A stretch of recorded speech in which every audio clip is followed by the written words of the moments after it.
What's up, everybody? It is your boy Forte, and we are back for another amazing episode of the Dash Per Second podcast, brought to you by you, the amazing people that watch our show every week. Actually, you know what? I just tried to find a little segue there, but probably didn't work that well. But with No, that it was being good, said, man.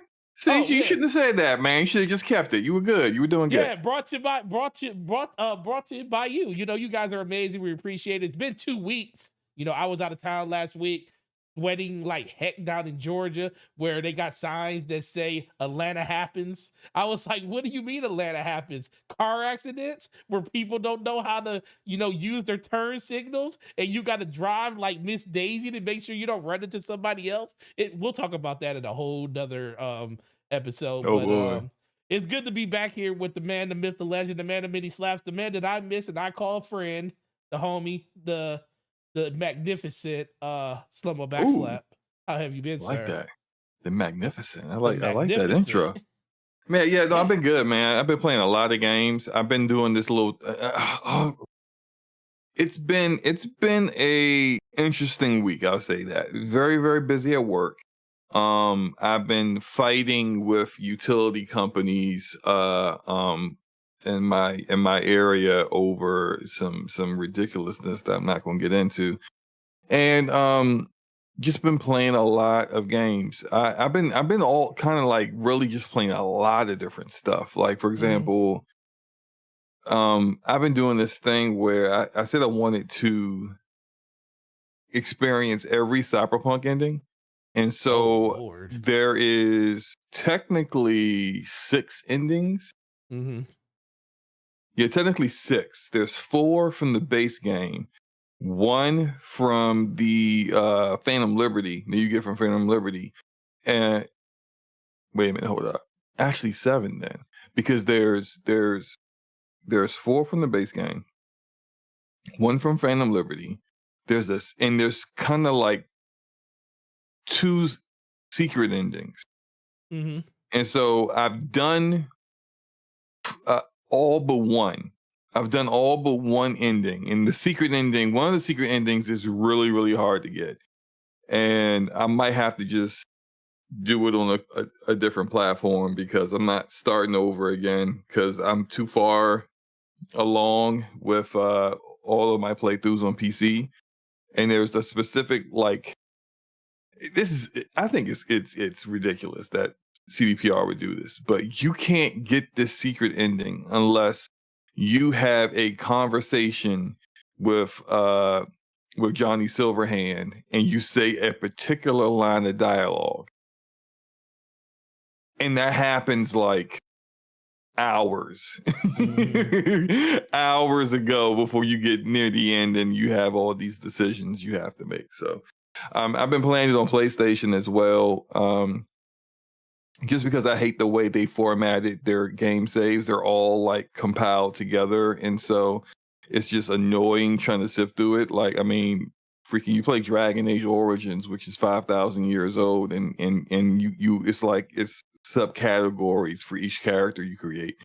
But CDPR, I guess, didn't feel that way. So I Right. just literally wasted money going to a different inferior platform. Yes, I said inferior. You know what it is. Platform in order to play the game where I'm not having to sift through one, the way they label the game saves, they don't label it with the name of your character. They label it with like your origin.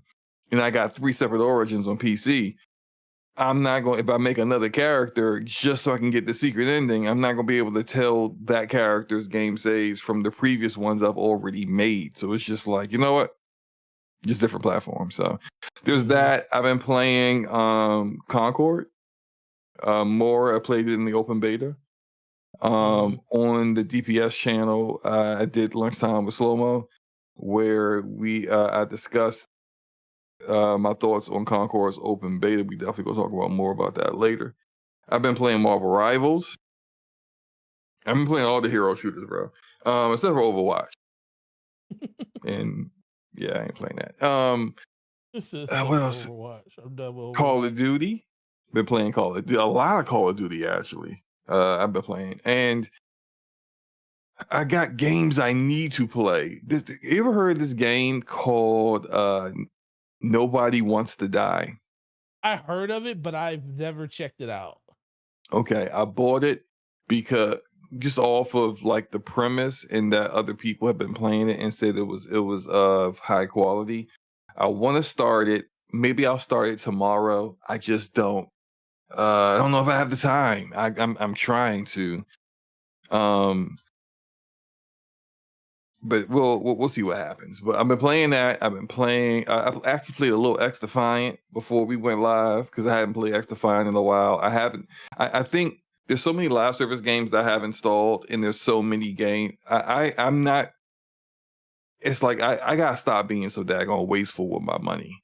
Like when I look at, I have the way I have my desktop organized, and it's kind of OCD based or whatever, right? I got games in a category where there are games that once I beat them, they are getting uninstalled.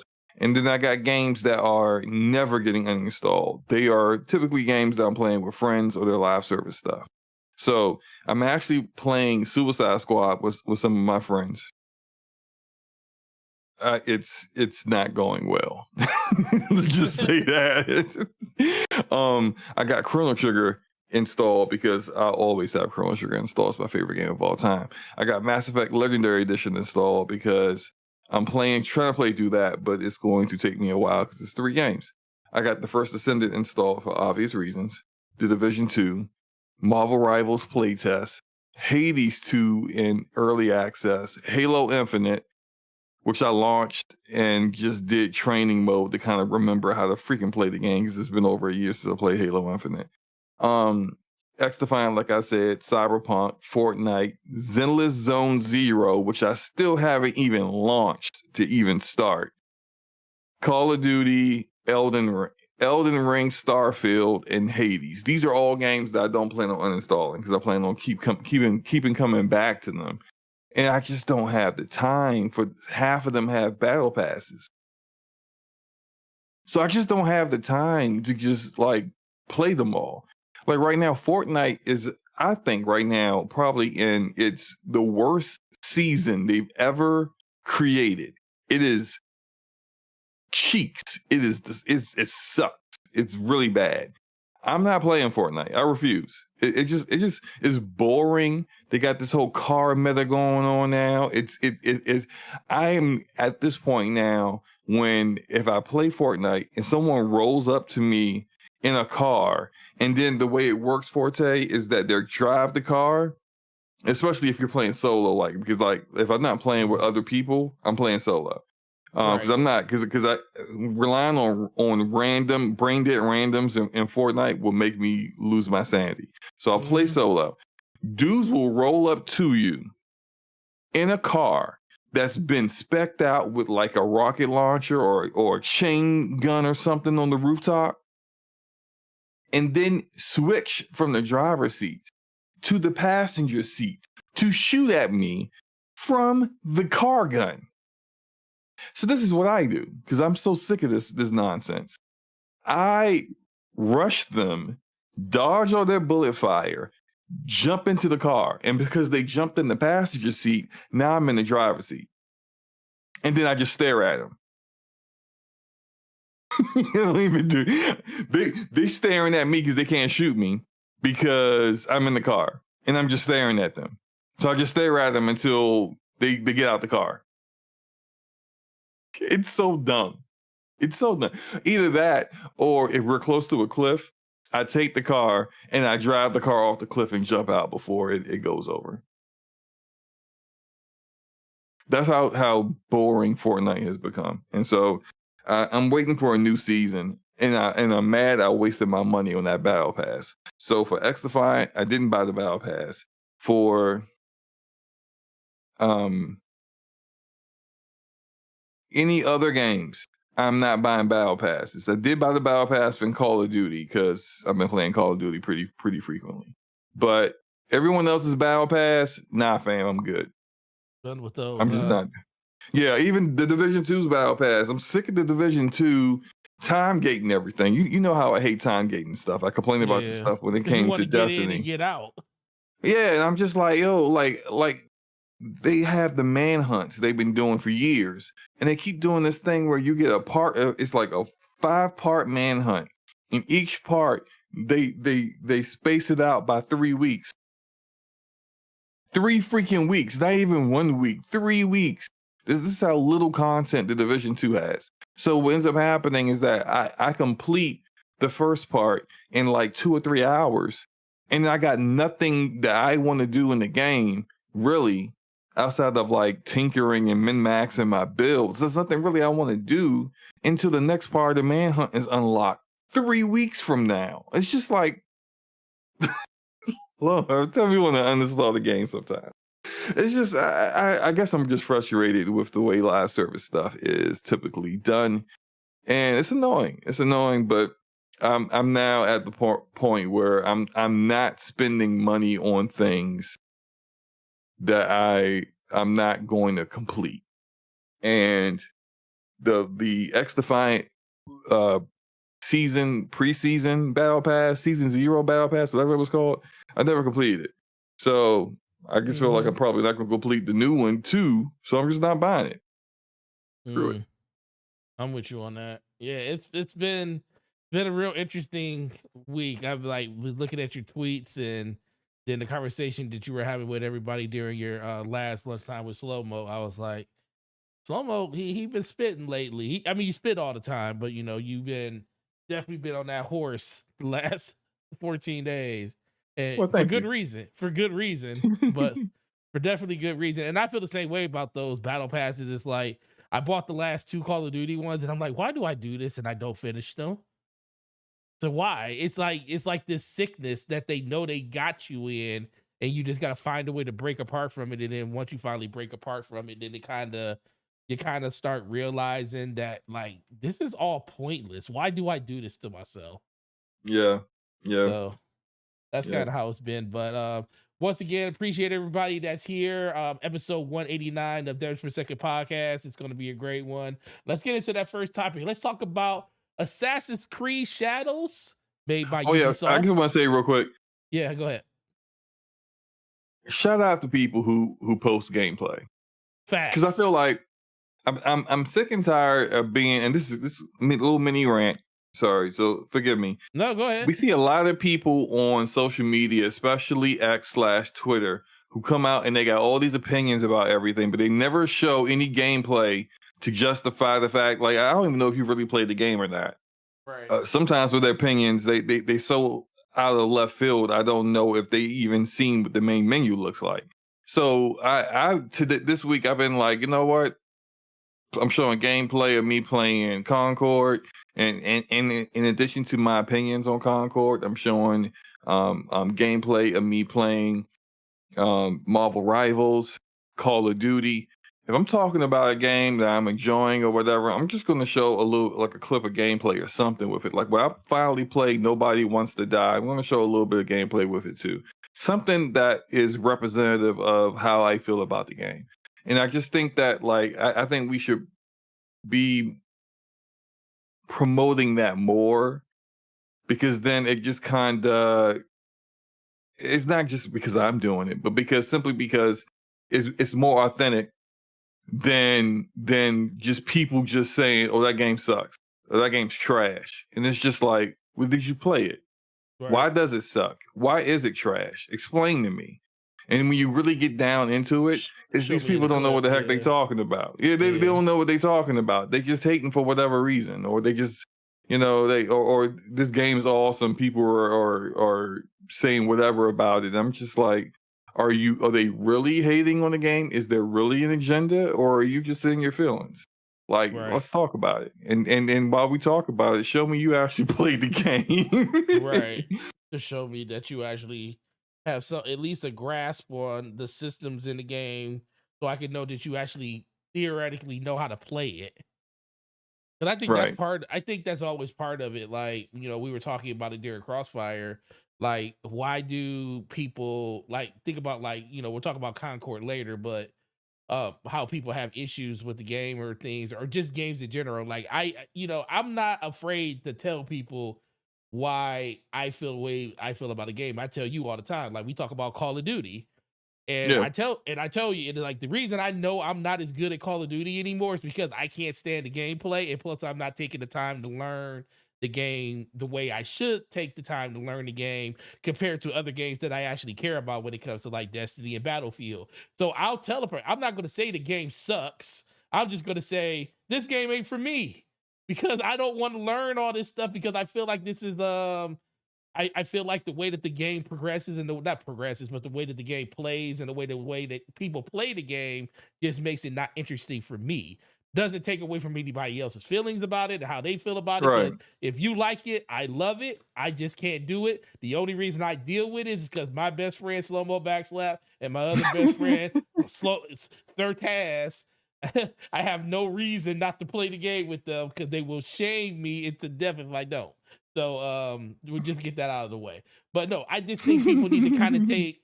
I just think people need to kind of take themselves and kind of understand like games aren't trash. It could be the fact that you're just not as good at the game as you want to Oh, be. some compared to games other are people. some games are definitely trash, and you can definitely, I would Well, say, you can some see games the are ones that are trash. trash. You can see the ones that are Right, trash. right. It's just like, but I think a game is trash when it's got like it's a barely functioning game, Right. you know, and it's got all kinds of issues. You can barely complete the game. You don't. There's very little like ways of teaching you how to play the game, or Right. it's just poorly designed in so many different ways, and literally no one likes it. It's probably Right. trash, right? But like I still kind of like, and I you know how I like to mess around with people when it comes to Death Stranding. But I played Death Stranding. I don't like it.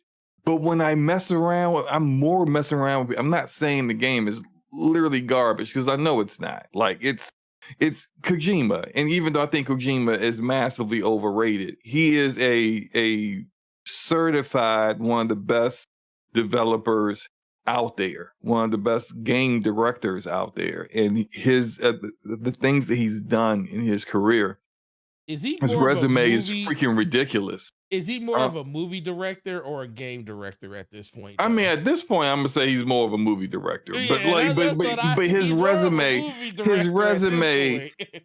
his resume speaks for itself, and his Yeah, true, resume, true, like true. the things that he's innovated and things that he's introduced into the gaming sphere and game design. It's just you can't really knock him for just act like he didn't do those things, you know, like, and I will say he's overrated. I think people act like he's like the second coming of Jesus, but like I don't like Death Stranding, Jesus. and I'll say it, you know, I don't like Death Stranding. Think Death Stranding is a bad game, but I understand I'm in the minority when it Right. comes to that, and that's fine. But I think that sometimes when it comes to, but before we just put a pin in this because this is going to come back up with one of the other topics. People don't know how to separate their personal preferences from Hmm. what the rest of the gaming like market thinks about a Yeah, game. And I it's just agree. like I think people put way too much more importance on their own personal feelings when the grand scheme of things, how you really feel about a game ain't all that important, bro. And I mean that for myself as well, because there are Hmm. games that I like, and I'm fine with enjoying those games, knowing that they're not long for this world. Because it's Yeah, not going to right. survive. It's not gonna survive. Right. I'm with you on that. Oh my god, I'm with you on that. Well, let's get to the first topic. Let's talk Ubisoft and an Assassin's Creed Shadow. No, I swear I thought this was already in the past, but I guess it's not. People are still upset about this stuff. And Ubisoft didn't make it no better by putting out this statement. And I was Sure like, didn't. I was like, Why even make this statement? what make this statement? Why? But we gonna talk about this A statement. So 4-page no, statement. A listen, 4 page is nothing. So nothing. listen. So okay, so we go. So to our esteemed Japanese community, a message. No, please don't read the whole thing. I can't. I just wait to see how long it's going to take you to shut me down. No, but no, listen. Before you finish the first, I don't want to hear the whole thing again. I do not. Yeah, I read that thing and I was like, "What is this?" Here, I'm gonna paraphrase the 4 pages of foolishness that Ubisoft posted. We understand y'all upset. We sorry that y'all upset. Here is why we decided to go with Yusuke. I understand you upset with that. That said, we still went with Yusuke. It's fictional, like the majority of our games, but we sorry that you mad. We're sorry that you're mad, and we're sorry, but we're still listening to you. We're still listening to your feedback. We're listening. Nothing's gonna change because we're too close to launch, and we ain't trying to lose this money. So therefore, listen. We're listening to our esteemed Japanese community.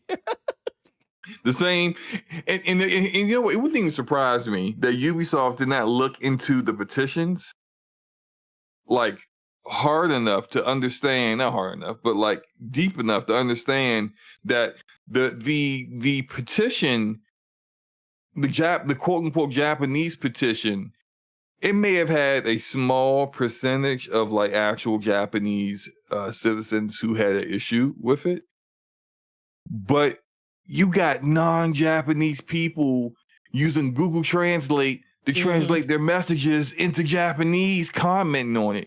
You got just sad, lame losers making videos. Bro, if you were trying to make me believe you were Japanese, making a video message talking about why Yusuke should not be in this game when you are a white male was not the best move, stupid. It's just like, what? I don't know why they even responded, because it's not like this is the first game that's ever featured Yusuke. Right. It's not. It's a game called Two Strikes that he's in that called him a samurai. There is a Neo 2. He's in Neo 2. No one cared. He's been in multiple games. Nobody said a word. It's just now in this day and age, apparently, in the year of 2024, you can't have any main character in a game that is not a straight white male without a certain segment of the community saying it's quote unquote woke when they don't even know what that word means, and then complaining about it all the time. And it's just like, it's not, you can't have you as every main character in every single game. Right. There's and now I do know that like there are some, what I've seen is that there are Japanese people who are upset with simply like some things where they said that are like, I saw something saying that there are things in the game that is actually of Chinese culture that's not Japanese culture. So there's some inaccuracies. This isn't freaking Ghost of Tsushima. Where Ghost of Tsushima, like Sucker Punch went through a lot of research and were very careful to make sure that everything that they depicted in the game was as accurate as possible. They didn't get everything right, but they tried their best, right? And the islands of Tsushima was very happy with the end result and gave them some kind of award. I can't remember what it was called. Ubisoft apparently did not put that level of attention to it, which all that kind of stuff, Ubisoft should definitely be addressing it, definitely finding whatever like issues with like say the environment or particular like weapons or things like that people said are not accurate, and make those changes. You know, you're probably not gonna be able to make those changes before launch, but kind of, you know, in updates later on, you know, make those changes to make sure that they get fixed. But all of that is kind of not really about Yusuke at all. That's about other things that are, a part of the game. But then you have that camp of people who are then still trying to take other issues that Japanese citizens are having with it and then combining that with their racist nonsense about not wanting this black male as a main protagonist in this game.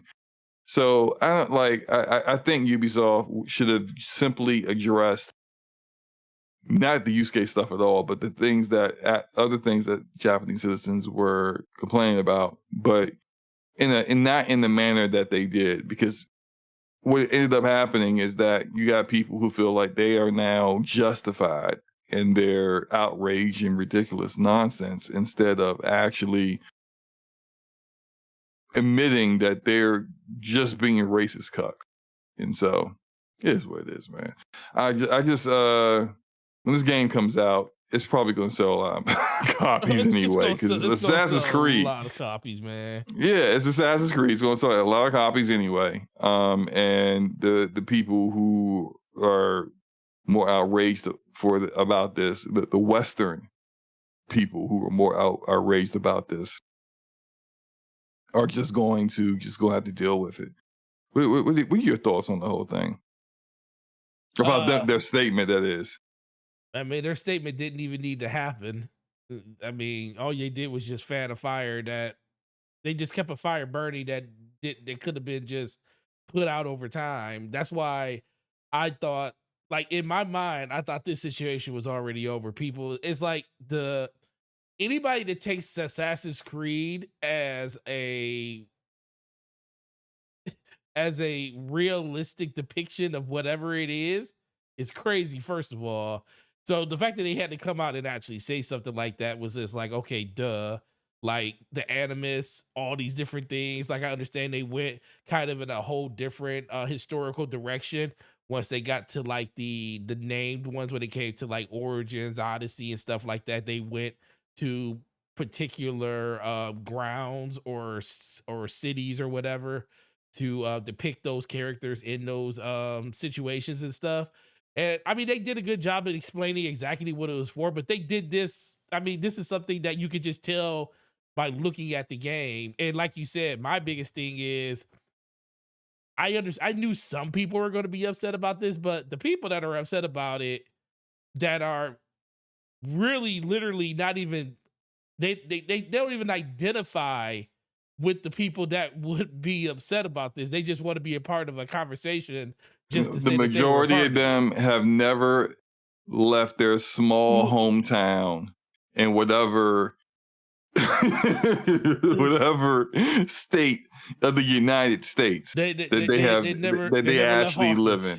They have never left the country, much less ever been to Japan, but they want to speak for Japanese people, which is somewhat hilarious. Yeah, which that's the biggest thing for me. It's just like, I get, it's just like you never know. You always want to be respectful to the culture, because you never know what a culture really, how they really feel about something, and you want to be sympathetic to that plight. But it's the people that have nothing to do with that culture that want to make it their business to make it seem like it's more than it needs to be, are the ones you're like, come on, man. And then this conversation just keeps going and going and going and stuff like that. So in general, like, is anything really going to change? I mean, the funny thing is when you read they're doing all of this stuff, and then you read the very last part of the 4-page article where it says, we greatly value your feedback and encourage you to continue sharing your thoughts respectfully. While we understand that meeting everyone's expectations is very difficult, we sincerely hope that when Assassin's Creed Shadows launches on November 5th, players in Japan and around the world will appreciate the dedicated efforts and passion we poured into it. I'm sitting there like, okay, so all of this just to get to the same line at the very end, that whatever the heck you guys are talking about ain't changing. Yeah. It's not changing. None of the stuff y'all complained about is changing, because nowhere in this 4-page article or 4-page statement did they say that they're changing anything. All they kept saying is, we hear you, but do we really? Or do we even really care? Or do we really even We know they care? don't care. We know they don't care. It's Yeah, we don't care. Ubisoft. It's I mean, come Ubisoft. on. Come on now. We've been doing like the fact that listen, it's just like your kid. It's like your kid. Every like me, Summer, we both have kids. We know when our kids are trying to pull one over on us because all they do is say is, well, this is what happened, or this is why it happened. And so the first thing that Ubisoft said is, we never said that our games were depicted to be anything but fictional. And I was like, so the fact that they came out the door telling you that, dude, the game is fictional, it lets you know that that's how they feel about it, and it's not going to change.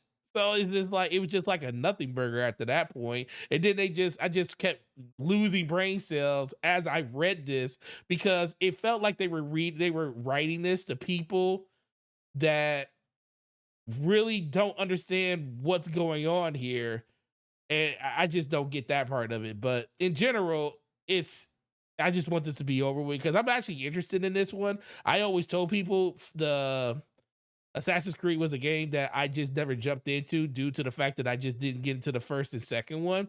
But there's something that's like really, really cool about this. It is the setting. Feudal Japan is one of those few settings that will make you entice you to want to jump into a game and play it. That's why a lot of people ended up loving games like Ghost of Tsushima and stuff, because there's not too many games that really flesh out and bring that world to life in such a great way. That's why a lot of people like Sekiro when it came to the Souls games and stuff. It was based in that type of world or that type of setting and stuff. So Assassin's Creed being a big budget game, AAA game, especially since we haven't had one in a couple of years, it's about that time for people to get used to getting back into that type of gameplay.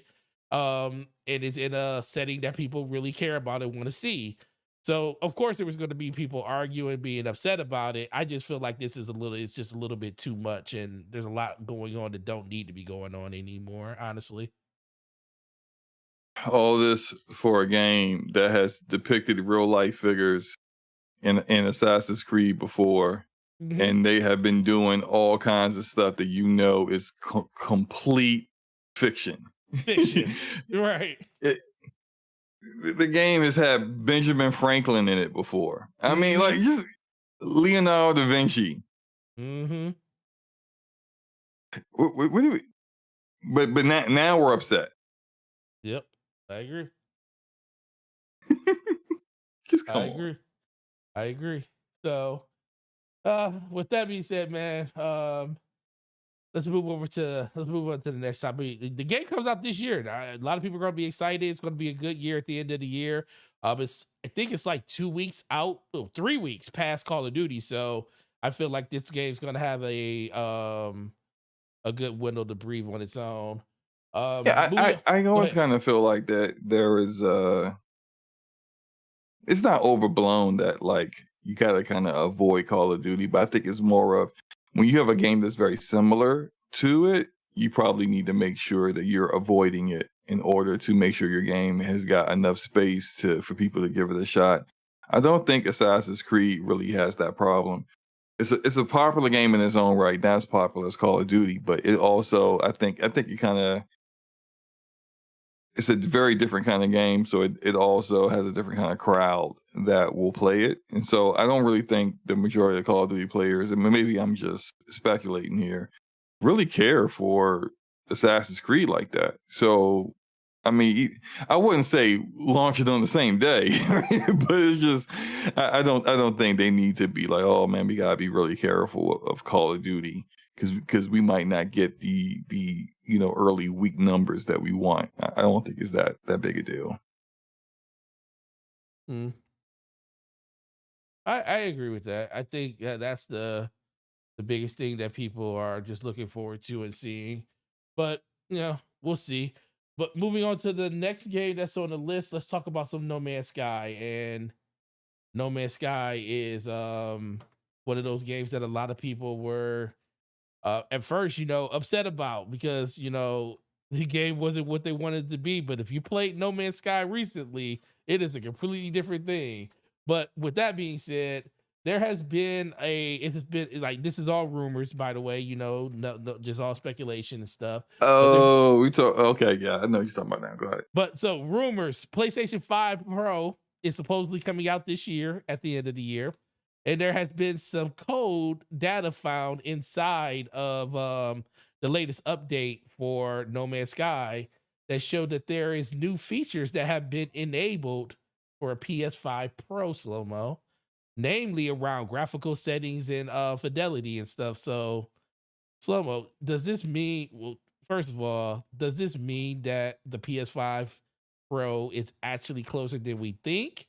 Does this actually show that, what are your thoughts about it? It's July. It's almost August, And and they still Sony ain't still said hasn't nothing. even announced this thing. Now, I'm not saying it's not real. I do absolutely believe it's real because the first person in games media that mentioned this was Tom Henderson. Mhm. And people can say whatever you want about Tom Henderson. When it comes to Sony hardware, he has got some kind of source at Sony when it comes to hardware, because all of his leaks on that kind of stuff have been accurate. He's the first person that talked about the PlayStation Portal. He was the first person to talk about them doing a redesign of the PlayStation 5 that will allow it to detach the Blu-ray player. All these things, and he was the first one to talk about the PS5 Pro, and plenty of people have been somewhat questioning of that while completely ignoring his record on everything else, and ignoring that they questioned everything else that he had said was coming, and they were wrong about that, but they just ignore that. So I think it's coming. Whether it gets delayed until next year or not, I don't know. But I don't know what's going on at Sony, why they won't just announce it. Like they're not going to be at Gamescom, Mhm. so I think that would be, if you're going to announce a new SKU, I think that would be the perfect time to do so. At that time, well, maybe they'll just do it like through social media, like through a PlayStation blog post, and just say, "Hey, look, here's the new PlayStation 5 Pro, and it's going to do," instead of making a big like doing the showcase. There's still the rumors that they'll have a showcase in sometime in like this fall or something like that, and we've got no hints of that really occurring yet. So who knows? We'll see. But it's just odd to me that they still haven't talked about this, and we're halfway through the year. That said, I I saw like some of the information on the No Man's Sky. Well, first of all, the No Man's Sky update looks beautiful, and yeah, No, yes. Hello Games gets a lot, got a lot of flack for basically misrepresenting what the game was at launch when it came out back in, what was that, 2016? 2014, 2014. 2014. Wow. That was even longer. Um, but ever since then, they've done right by the No Man's Sky community. They have delivered on what they said that they were going to put in the game, and visually it looks great. Now, again, by personal preference, I think that game, I will rather watch paint dry than play No Man's Sky. I've tried it, and I had to drop it because I was just way too bored, Mhm. and it's just not for me. That Oh no, said, like for you're the right. people that love You- it, You're right. I'm 2016. It was announced in 2014 and released in 2016. Right. right, right, right, right. I gotta give you Um, your flowers when you get them. yeah, I thought it was a little bit later. I thought it was a little bit later. But no, I saw some of the data on it. Um, and it says there's no mention of Pisser, which is their upscaler. I like calling it Pisser. I'm not calling it PSSR. It's Pisser. That's their fault for naming it like that. Do better. So What an it's acronym. Pisser. What an acronym. There's no talk of the Pisser being used, but it said that the resolution was increased from 1296p to 728p. I don't know if that is before the Pisser upscaler or not. I don't know if that is like an average resolution with it being dynamic. I don't know. I don't know those additional details, but I did see a lot of talk of people making, excuse me, acting as if that was like such a massive deal. I think for a lot of console players that they'll start to, as time goes on, to pay less attention to resolution and more attention to everything else, all the other graphical settings that are in on display or in play when you are, you know, playing a game. And a lot of PC gamers know about these things, which is why you'll see a lot of PC gamers who would rather play a game at 1440p with max settings. So that's like maximum texture quality, maximum lighting effects and reflections, anthropic filtering, all kind like pushing that the X16, caring more about like the kind of anti-aliasing that's being used, all these other things that PC gamers will pay attention to instead of just what the resolution is. Because when it comes down to it, 1440p with max settings and a higher frame rate than 4K with like medium high settings, optimized settings, and 60 frames per second, you know, no, that 1440p experience is going to be look just as good or better, and with a higher frame rate. And so it's just, I'm hoping that developers, when they develop games for this PS5 Pro, are taking that into account, and hopefully that will help these console gamers stop caring so much about things that are kind of irrelevant, like what the resolution is. I mean, these are the same people that will say, oh, this game runs at 4K, and it doesn't run anywhere near like the game they're talking about doesn't run anywhere near 4K.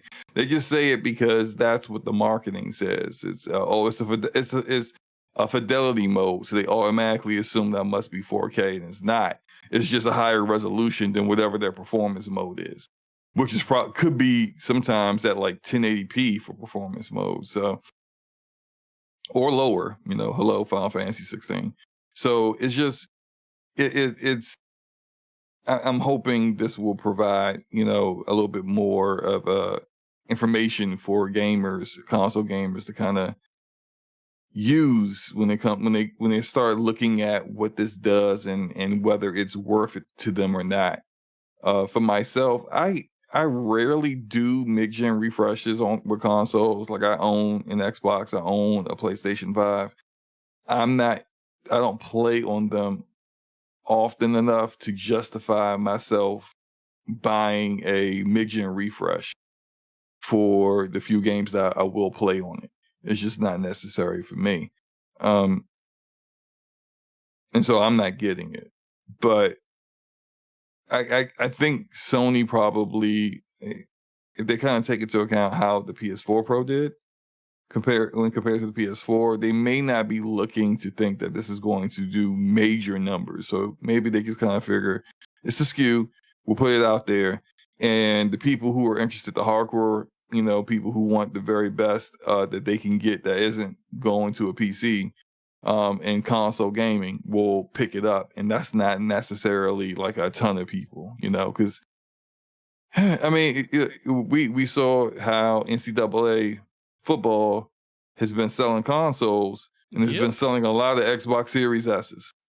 Sure has been. And why is that? And the Xbox Series S ain't exactly the greatest hardware out there, but why has that been selling? Because it's the cheapest. The cheapest you could get to play that game. So, you know, I think it'll be all right. But I think some of this the information, it's not, the information isn't overblown. I think the reaction to this information is somewhat overblown. But at least we finally got some confirmation that it really, from with hard evidence outside of just Tom Henderson leaking stuff, that the thing's real and it's going to come eventually. It's gonna come eventually. Yeah, it's just that it's like, for most people, it's just like the announcement of their games. It's like, what are we waiting for? It's like a lot of the games that we're still waiting to see announcements on that. Maybe they're just trying to have a. It could be the fact that a lot of the games that's tied to the PS5 Pro, having like the games that they want to showcase with it, aren't ready to be shown or talked about yet. So they don't want to announce it and talk about those things until it's ready to come out. Because I do think they're going to probably have a game or two that's going to launch with the Pro that is, still going to work on the base PS5 and everything else, but the Pro is going to be a substantial upgrade for the people that want to enjoy that with those games. I don't even know. I wouldn't even call it. I don't even really think it's going to be a substantial upgrade. I do know that there's been talk that like Sony wants developers to hit certain parameters with this PS5 Pro versions and stuff, but to get the moniker PS5 Pro, right, on your box. And we don't know how good Pisser is. I mean, like, not all upscalers are created equal. Clearly, we know this with FSR being absolute crap for the majority of its existence, whereas the LSS is pretty damn good. We don't know how good Pisser is, but even if Pisser is awesome, I think when you have from what we've seen rumored, a CPU that's only 10% more efficient than the underpowered CPU that's already in the PS5, especially now it being 4 years older than what it was when it was brand new. That's not going to be enough to like say have Rockstar do a 60 frames per second mode for Grand Theft Auto 6 when it comes out. Like, probably not. You're probably going to get just a few more blades of grass on the ground and in some Digital Foundry side by side comparisons that look better for the Pro than the PS5. So yeah. So if you had to, betting man, you still believe 2024, right? Do you believe? Say again? I couldn't hear you. I said, betting man, do you think this system is 2024 or 2025? You know what? I'll still go with 2024. 2024. Okay. Yeah, I'm not going to change that until we get into like the middle of September and they still haven't announced it. Then at that point, I'm thinking like, yeah, probably 2025 at that point.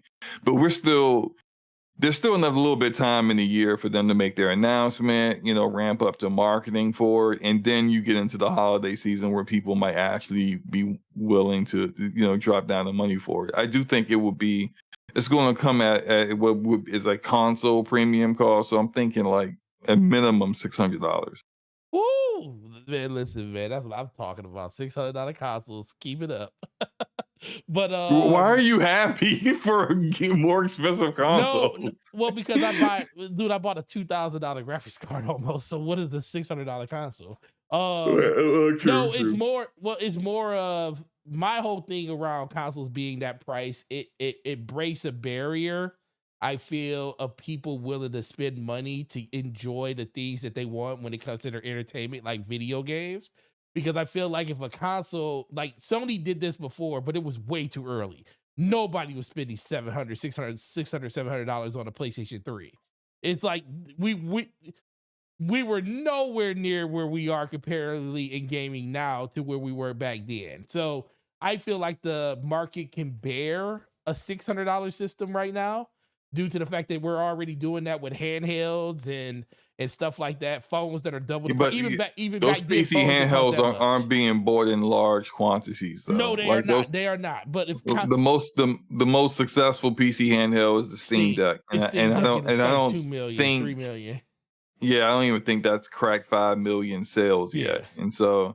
Yeah, I just want to see us move forward a little bit. It's not saying I want to spend more money for things. I just feel like at a certain point, if you want if people truly crave the graphical fidelity that they say they do, you're either going to want to stay on console.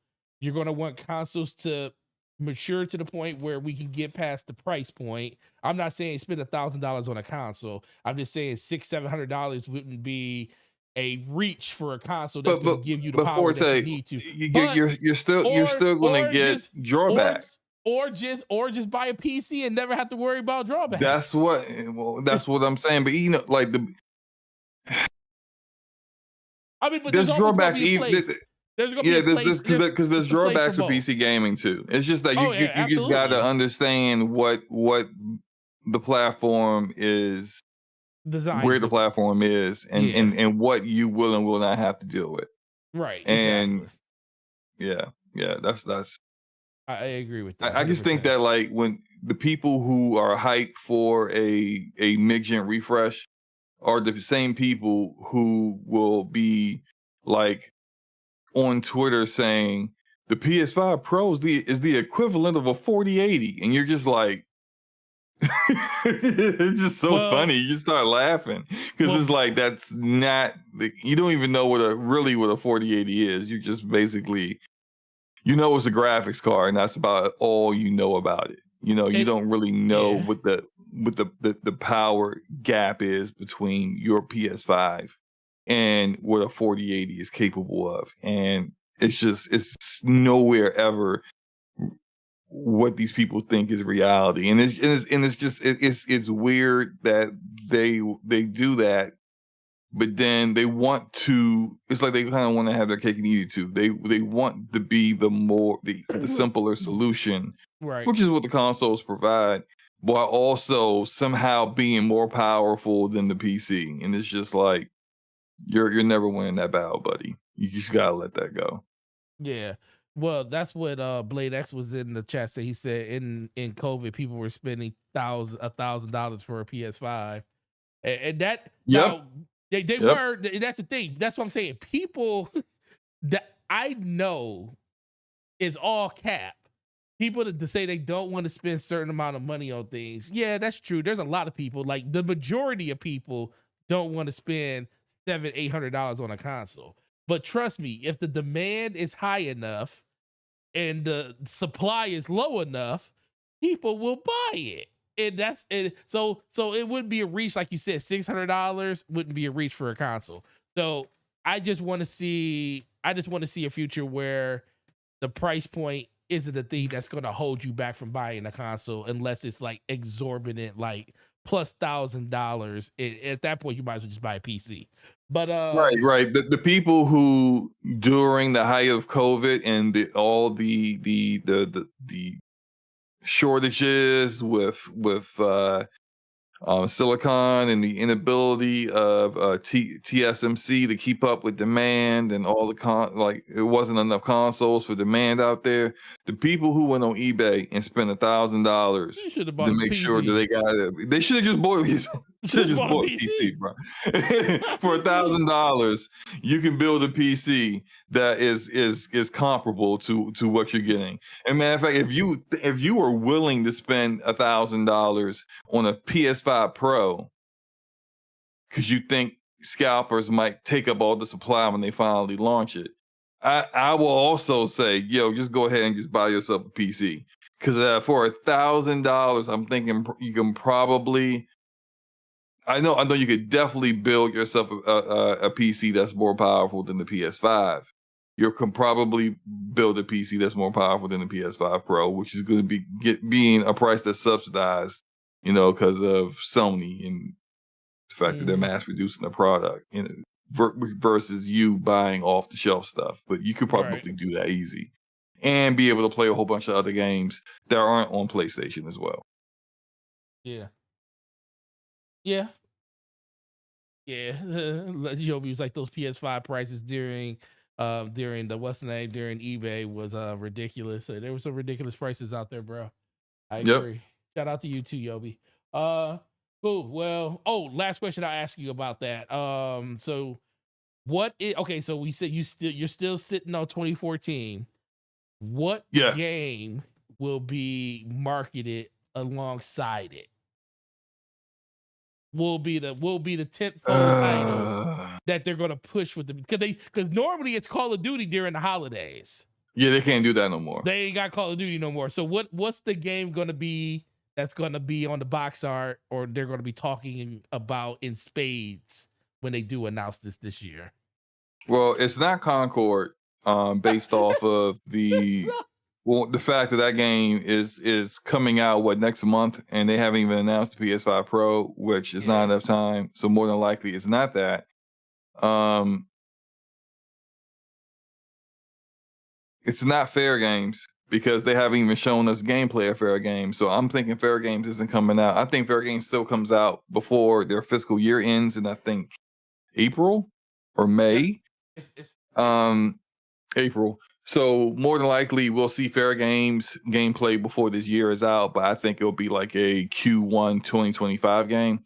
So it's gotta be a game that is like a third party game or a second party game that they have the marketing for. And a AAA second party game they have the marketing for, I have no idea what that would be at this point. Because I think they kind of really dropped a lot of their second and third party marketed content in the first half of the year. And I just can't think of anything else that outside of them, having Concord come out that will really be theirs. right. So I don't know. I don't know. Like it's It's just we don't know what what's they have coming. We don't even know what's in the Astro. Oh, pipeline. my bad. Oh, Astrobot. Astrobot. Yeah, There you go. Astrobot. Yeah, Astrobot. Astro. Yeah, yo, freaking love Astrobot. I But yeah, do. Astrobot. Sing the song. I think they may even. Okay. Ooh. How about this? So what's that? So the previous Astrobot came free with your PS5. Yeah. What if they make this new Astrobot with Free with a PS5 Pro purchase.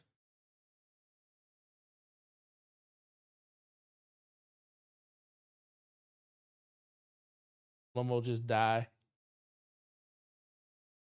Lomo died. He I wonder if his power went out at home. He has no internet now because he's not in here anymore. What's up, Ramon Terrell? There he's back. yo? I've been having this. They sniped you. No, I've been having these issues with Discord lately.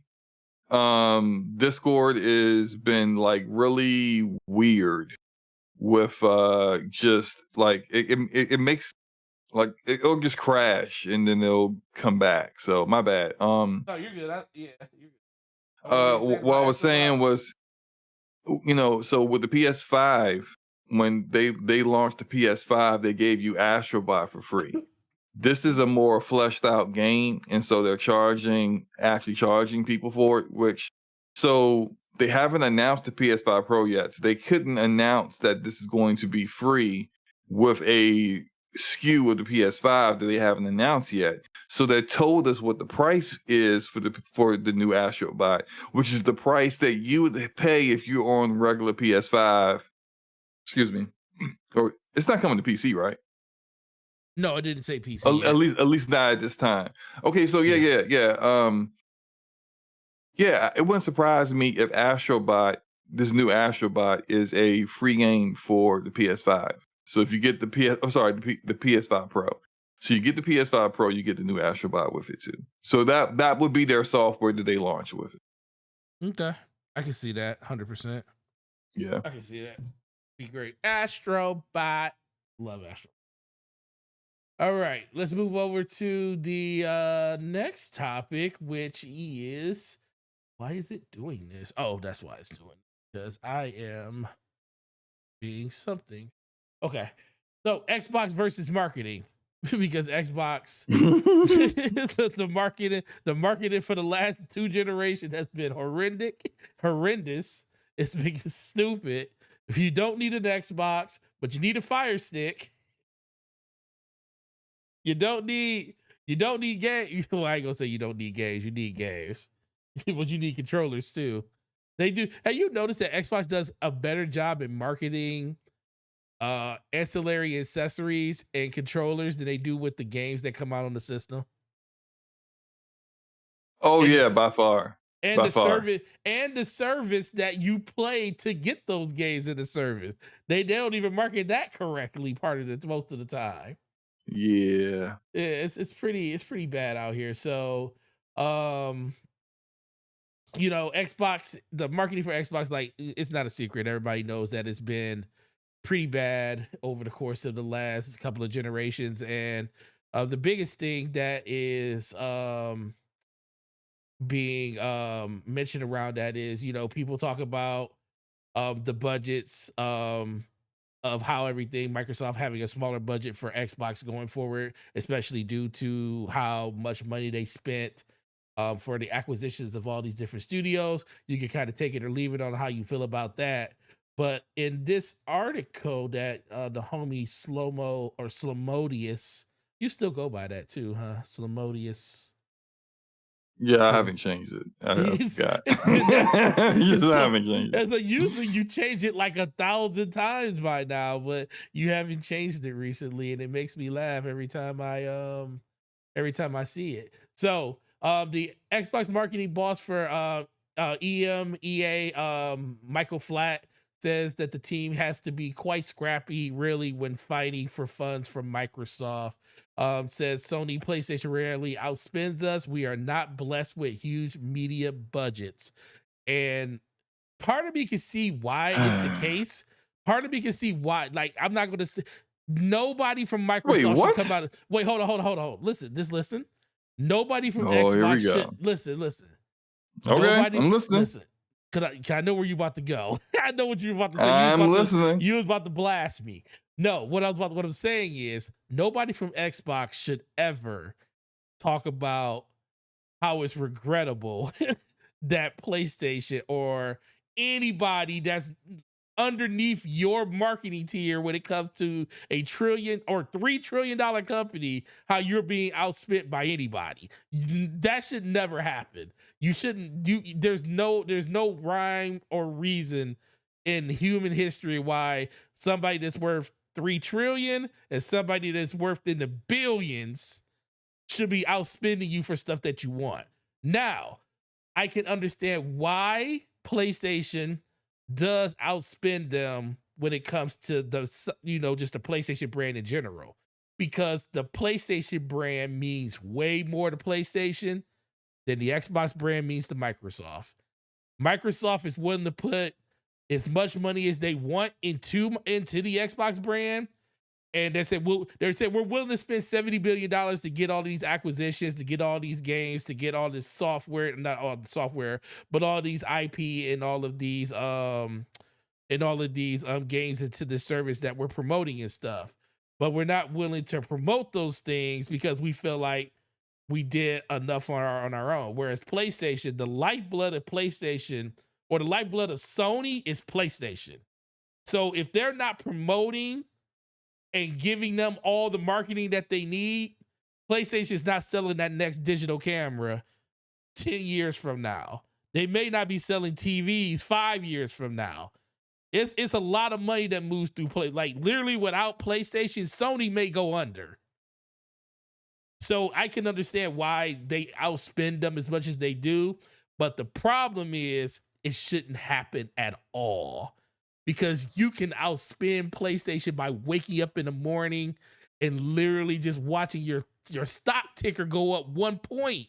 And you probably made more money than Sony made the whole entire generation off stocks alone. So that's how I kind of feel about it. Slomo, what do you think about his comments and about how Sony, they're regrettably being outspent by Sony? And what do you think the fix to this really is? Or is there even a fix?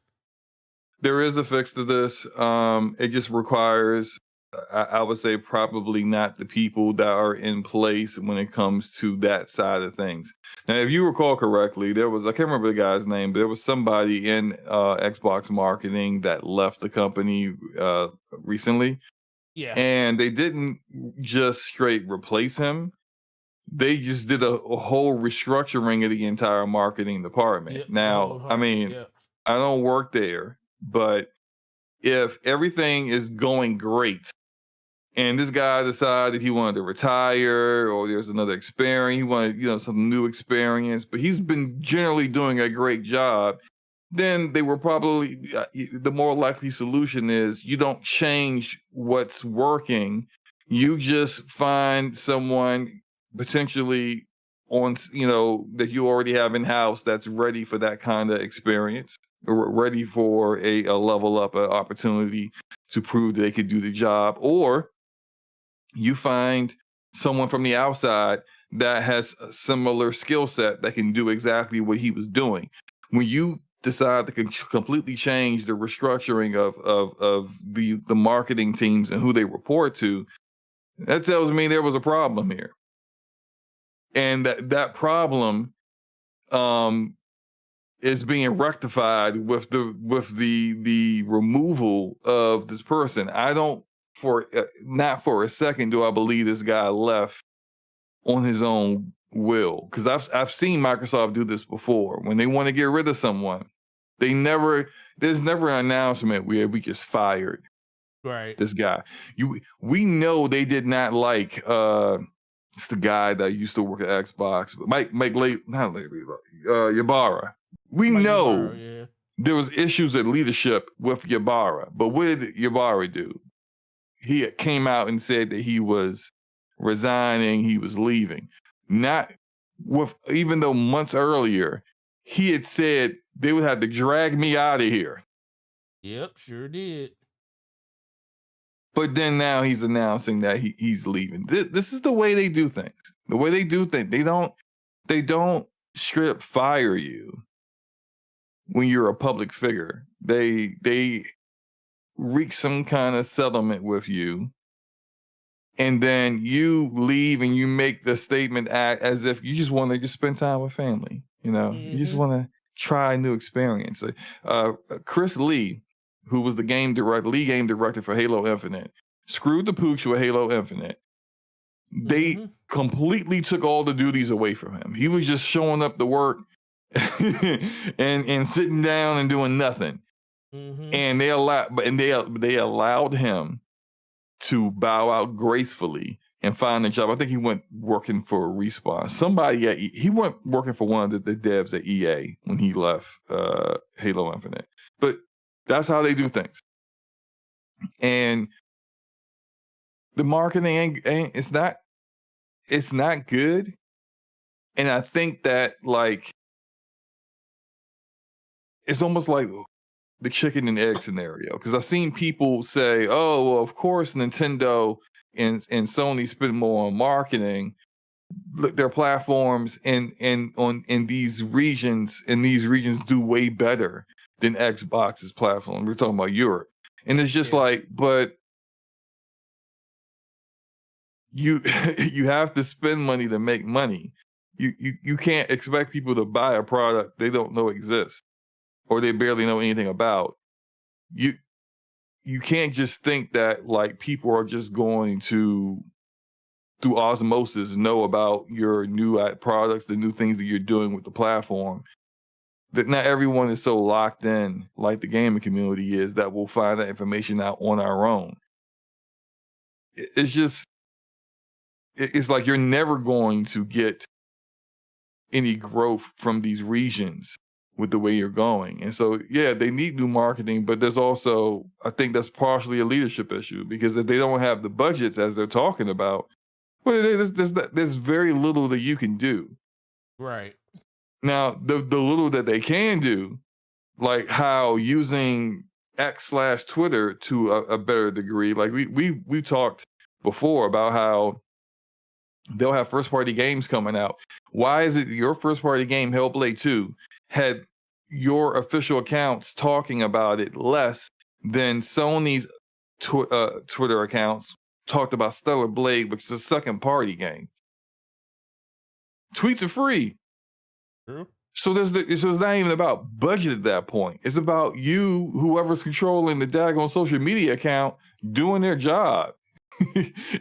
when Clobril, who is a huge Xbox fan but doesn't work for you, is routinely outdoing your marketing with photoshopping, creating all kinds of graphics, explaining things, and created an entire breakdown for the changes to Game Pass that was far more accurate and easier to understand than what Microsoft did.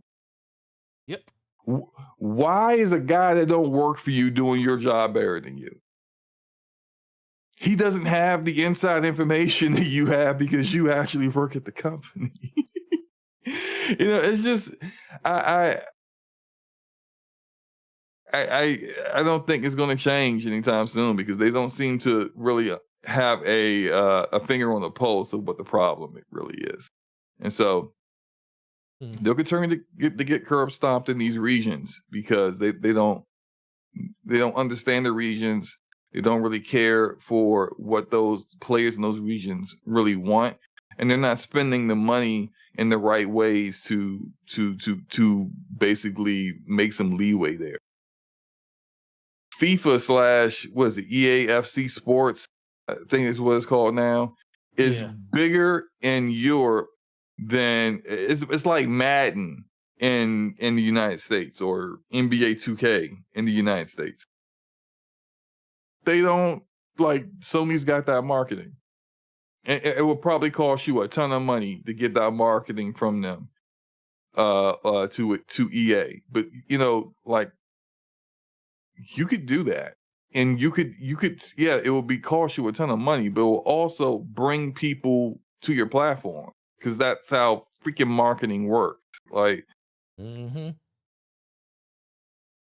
I said this before and they continue to keep proving it to me. They are a company that have made their bones and become one of the richest companies in the world off of productivity IP, things where like people need it for business and they know how to market that. When it comes to entertainment, they have proven time and time again, they don't know their head from their you know what. And so it's just further proof of that. Yeah, you're right. I don't disagree with you on that. It just sometimes I feel bad for Eric Greenberg because people look at him as the head of marketing for Xbox where he's not. That's not really He's what his not. job Yeah, he's not really that. He's just the most forward facing person in marketing that people see on a day-to-day basis when it comes to the stuff that he says and put us on X and stuff. But until, like you said, until Xbox makes a decision or Microsoft makes a decision to decide that if they want their stuff to stand out, they need to spend the money to do it, then we're going to always be in this scenario where Xbox is always woefully going to be behind everybody else when it comes to like that conversation about spending and marketing and stuff like that. So yeah. The two things that I said that like when it comes to other regions that are not like the regions they seem to care about, which is North America and Central America, seem to be the two regions they seem to care the most about. If you're not in those regions, it is like night and day when it comes to localization and marketing from the Xbox division. And it's not. I'm not saying it's easy, but you should be trying to understand what those markets care for, and if you really want to make inroads in those markets, provide content either through first party or through marketing deals with third parties or whatever to actually provide those things. And these aren't dumb people. Like we know they have meetings about this kind of stuff. We know that they will, debate one another and speak internally on how to do things and it's just it gets to the point kind of like we almost wonder you probably just don't care then. Because it's not like you don't know that this is the way things are. Good grief. That punt was terrible, Forte. That was terrible. Oh my gosh, that punt went like 5 yards. 5 yards. It did. This is when I was still learning how to punt in the game. Oh man. I wouldn't have shown this game. I wouldn't have shown anyway, no, yeah, they don't know how to market to these other regions. And so yeah, the frustration coming from I think it's funny a little bit, frustration coming from the people who work in marketing for Europe. I wonder internally how that was taken. It more than likely wasn't received very well, but I do think that sometimes you gotta kind of go to the media and air your dirty laundry out in order to affect some change. Because you've gone through the proper channels. You've tried to get people, above you to see it your way. You know you're Mhm. right. You got the research to show it. They just don't want to listen. All right. Let's let's let the court of public opinion take a look at it and see what they say. Like, because sometimes that works.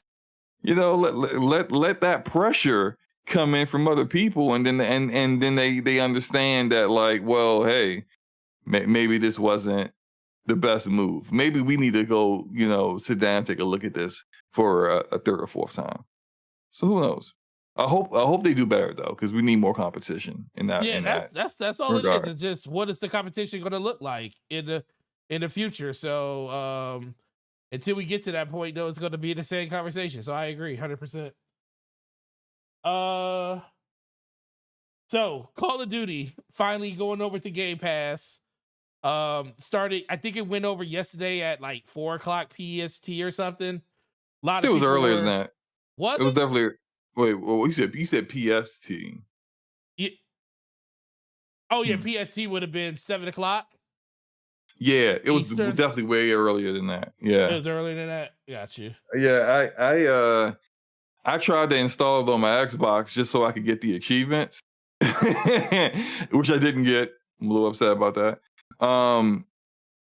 You gotta play it on Xbox or through the Xbox PC app in order to get any kind of achievements that you know you don't get them retroactively because you've been playing it on Battle.net or Steam, unfortunately. But Hmm. yeah, I started installing it maybe sometime around noon, I think. And you could already pre-install the day before, but after getting all the installs done, I just launched the game. Um, I heard the PC app, the PC version of it is behind. Like, it has no DLSS, Mm. whereas every other version, the Steam and Battle.net versions have DLSS. The version of FSR it has is not even FSR 3.1, which is the more current one. Is FSR 2.2. And it's just like another case of the Xbox PC app being out of date. And even with their own games, this isn't the first time. This happened with Starfield. This happened with other games as well, or games that they get day one launched in Game Pass, but like the Steam version is better. Like that Still Wakes the Deep game, where the Xbox PC app version had 0 upscalers, whereas the Hmm. Steam version had all of them. It's just like, yo, yeah, they gotta fix that. They have to fix that. That issue I heard it is a certification issue. That the certifications for the Xbox PC app is tied into certifications for Xbox, which is ridiculous. Like, come on now. Like, they're different versions of the game, and you're the point of certifications is to ensure a level of quality. But if you're doing this to ensure a level of quality on how come your version on the Xbox PC app is still buggier than the other version? So what did you ensure? You just did nothing. You just got a older Pretty build much, right? that is less stable than a newer version. You're pushing people to buy these games on other platforms by doing that. So all that said, I played some with the new season because it launched with the new season, the 5th season. I mean, it's still Modern Warfare 3, having a good time. If it played some with Taz over the past couple days, haven't played today with him though, but it's been a good time. You said you installed it and played it, right? Yeah, I played it. I actually enjoyed the game to the point where I was like, I don't have to play it on. Well, I haven't had to play it on PlayStation in a while if I ain't want to. I've been playing it on PC. So I installed it on Xbox and I installed it on the PC Game Pass app. It's really cool. I will say playing that game on PC is way better than playing it on console though. Oh my god. Yeah. It's Just like now, I did one match on the Xbox and said never again, uninstall. 60 frames So per that's second ain't good enough for you, huh? You said I yeah, need that. no. I need 144. Look, the goal. Listen, PC gamers will always move the goalposts. It's not about 60. It's about 144. Yeah, yeah. It's about triple digits, baby. We don't Triple. do them double digit frame rates out here. But no, So yeah, go ahead. no, I think I think this is, I mean, it's great that it's in there now. It took a while. I think it would have been better for them to, and maybe they still intend on doing a slow drip of the Call of Duty, older Call of Duty games into Game Pass, but I think it would have been uh, a bigger impact if they would have got some of the much older Call of Duties in there before doing Modern Warfare 3. Because we're about 3 months away from Black Ops 6 launching. Once Yep. that launches, nobody, if you put these games in anywhere near Black Ops 6, nobody's going to play them at the time they're in there. And you're going to kind of miss out on an opportunity to kind of, take over the conversation, get into the gaming headspace, get people to subscribe, because they want to play those games. But the same people who want to play those games are going to want to play Black Ops 6, and they're going to want to play Right. Black Ops 6 more than they want to play these older Call of Duty games. So I think you've hurt yourself even further, because Modern Warfare 3, especially on the front of the multiplayer, the campaign's not very good, but the multiplayer is very good. You're going to get more people who are going to probably more likely want to play Modern Warfare 3, last year's Call of Duty, more than these older ones. I think they should have just had the older ones in there before getting to this point with Modern Warfare 3. But I don't know, man. We'll see what happens. I think they might get a slight bump in subscribers off of this, but I don't think it's going to have very much staying power, considering, well, wouldn't have very much staying power for people who weren't subscribed to Game Pass already, if that makes sense. And I say that because just getting $70 off for the Xbox version, but you still gotta pay Mm-hmm. for the Battle Pass every 3 months. That's $10. And you're Yeah. still, if you want the Black Sail. Sorry, Black. I said Black Wall. Oh my gosh, I'm playing way too much Cyberpunk. Black Sail. If you want the Black Sail versions of cosmetics and stuff, that's like $30. You still have to pay for all these things, while the only benefit of having it through Game Pass is you don't have to pay the $70 on top of all that other stuff. Plus, you got a version that's behind on features and buggier. That's true. It's just really, like, I think that's for people who primarily play Call of Duty or only play Call of Duty. That's a hard sell. Now, let me. Okay, so I thought of this last night when I was on Brap, but let me kind of like lob this over to you to see what you think. I think they'll get a little bit of a bump when Black Ops 6 when it comes to subscribers, but it's not going to have much staying power. I think if they really want staying power, this is what they need to do. They need to put the base battle pass for each season into Game Pass. If you have Game Pass Ultimate, you should be able to not only get the base battle pass, you should be able to claim any of the previous battle passes too if you got Game Pass Ultimate. Yeah, I'm fine with that too. But the thing is that kind of that's a further incentive for the gamer to stay subscribed to Game Pass, in order to, now you really are getting the full benefits of Game Pass, because outside of cosmetics that you may like, right now they're starting to put WWE wrestlers in this current season. Like they got Rhea Ripley in the Battle Pass, but they're probably going to have like Roman Reigns in there at some point. You're going to have to pay for him.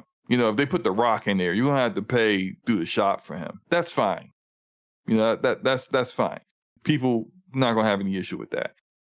But if you have the standard game Don't do Black Sale. If people want Black Sale, they gotta come out of pocket for it. But you have the standard game, and you get the battle pass as well. I can see a lot of Call of Duty players signing up for that I can't do. and staying in there, but they won't do that because that's just too much money being lost.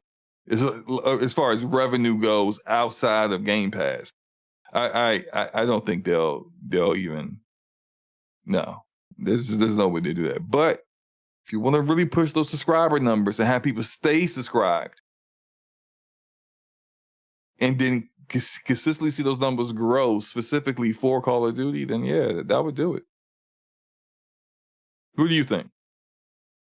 Yeah, I mean, I can see that being like one of the main takeaways from what you were just talking about. I just think in general it just keeps coming back to what is going to be the other reason other than it being in Game Pass that's going to get people to want to subscribe to the service. Like, do you think that in general there's going to be I don't think it's going to be a huge uptick in Game Pass memberships for Modern Warfare 3.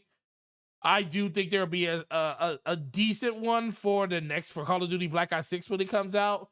But for the most part, I think the biggest upgrade is going to come when next generation comes. And it really just comes down to how Microsoft market its Game Pass around that time to see if it's going to be something that the people are going to know. It's going to be something that everybody knows that, hey, Call of Duty is going to be a Game Pass. It's a next generation system. Game Pass Ultimate. Well, they're marketing. They're marketing it like that now. Yeah, but they're not doing it on a mass scale to the point where they need to be doing it. Like, like pretty much how they're putting commercials out for Fire Sticks. They need to do the same thing for Game Pass Ultimate, and I do think they're going to start doing that within the next I'll put it like this. With Call of Duty coming out this year in Game Pass, I'm really interested to see what the marketing around Game Pass is going to look like when it comes to holiday subscription numbers and everything like that, and how they're going to leverage that for this holiday, because it's going to tell a really good tale of how they're going to do it in the future when it comes to just talking about Game Pass being in a service like this. Yeah, I mean, I think they may be looking at other means to market that once the new generation starts, because there's all the rumors and a lot of like really legit talk about handheld and a Xbox handheld in the future. And so like outside of strictly just, I mean, for example, like you'll have a handheld and you got to start worrying about things like offline modes, right? You got to worry about other things that you don't need to really care for about when it comes to a traditional console. So how do you market those things with Game Pass, and what features are coming into Game Pass Ultimate that will help really like accentuate those things? We'll have to see. But I think that might be more of what their approach is when it comes to Game Pass in the future. Not much less Call of Duty. I mean, I think they'll continue to keep marketing Call of Duty, of course, every year. But it's going to be, I don't know. With Game Pass, the incentives aren't as there the way they are for their first party games, I think. So we'll see what happens. No, I agree with that. Are you ready to do? Because I can. Yep. Just let me know when you're ready. Let me see. And I can actually have it already. Yeah, it's live. Customization, redirect, and there she is. Up.